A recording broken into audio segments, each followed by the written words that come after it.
Hyunjin looks like Hyunjin. I mean, this is the same guy that we've seen most of last season when he was healthy. Right. 2019 season, a handful of games. What's your overall outlook on the Dodgers season so far? It's been a strong start. I think if you look at the one area that you would complain about, it's the bullpen. Right. They've let a couple leads get away and made another game really close. But Kenley Jansen had a good, strong game in the last outing. Actually, the whole bullpen did. Right. It's really just a couple guys who have scuffled, and the lineup's doing great. They lead the league in home runs. No team. I'm not sure if that's quite true after the off day, but at least after their last game, no team had hit more home runs than the Dodgers. Right. They were leading the league in batting average with runners in scoring position, so they weren't just leaning on the home run. Right. And their starting pitching has been great. So if they can get the bullpen straightened out, this is pretty much an ideal start. Right.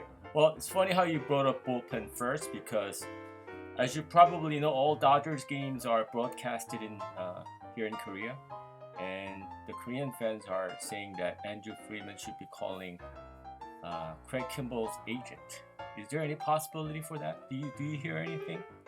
It's funny. They're saying the same thing over here. Okay. Yeah, I mean, look, the Dodgers are probably one of, I don't know, 6 teams that could use Craig Kimball right now. Right. And if any of those 6 teams were willing to meet the terms that Kimball is looking for, he would have chosen one by now. Right. That hasn't happened yet. I don't know that there are active talks going on behind the scenes, but I do know that the Dodgers aren't the only team that can use Kimball right now. Right. That must be a really high asking price if he's still a free agent.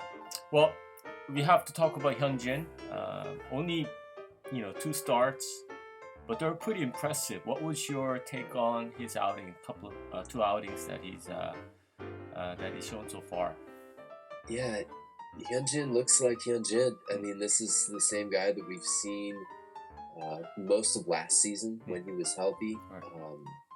Obviously losing the couple years to the shoulder and the elbow injuries, that was really quite a setback, and we didn't know who he would be when he came back. But just in terms of a guy who really only needs 3 pitches because he is able to change speeds, add a couple miles per hour, subtract a couple miles per hour to each of them, and that's been enough. Right.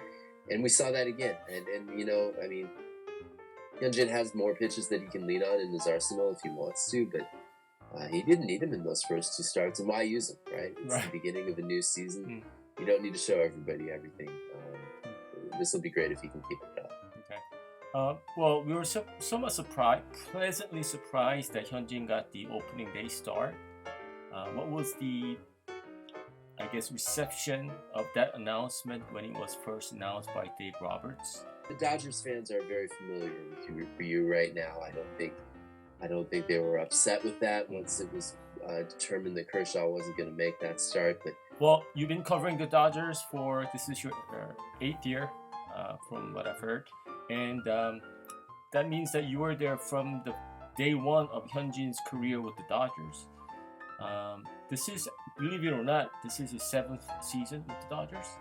Have you seen any changes, Hyunjin, not just as a pitcher, but as a major league player?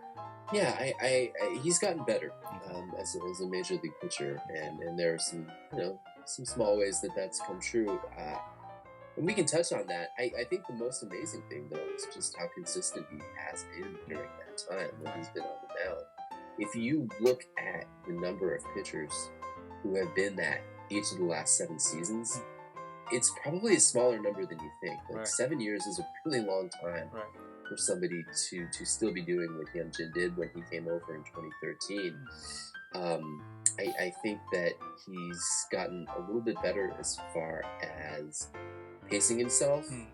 The fact that he was contributing to the Dodgers in the postseason last year was big. Obviously, the injury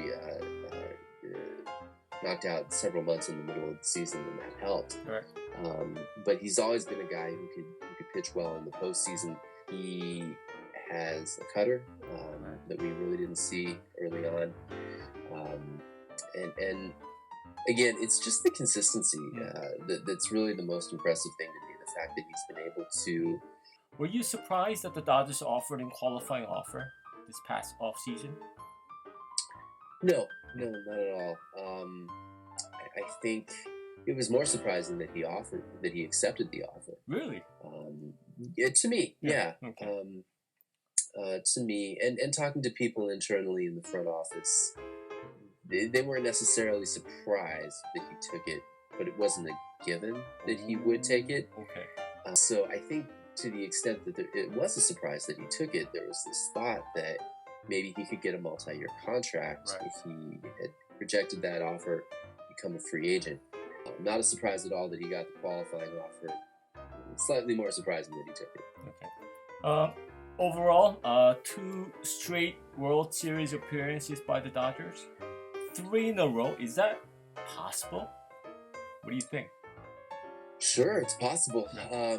Hasn't happened in, say, 40 years. I think the Cincinnati Reds were the last team to do it. Right. But this is a good team. You know, the National League is going to be interesting. I think that the Brewers, who took the Dodgers to Game 7 of the National League Championship Series last year, are looking strong again this year. They're going to get in the way. The Phillies look pretty good so far. They were expected to look pretty good. There are other good teams in the National League, but the Dodgers are right there with them in terms of talent. And like I said, they're off to a strong start too. I think health is going to be key for each of these teams. Right. And we saw the Dodgers last year. They didn't have Justin Turner, who was a very, very important part of their team for the first 3 months and 2 months. But it really wasn't until July that he became Justin Turner again. And then they came around. So, one injury can change the outlook here. But from where it stands right now on April 5th, I think the Dodgers have a good chance of going back.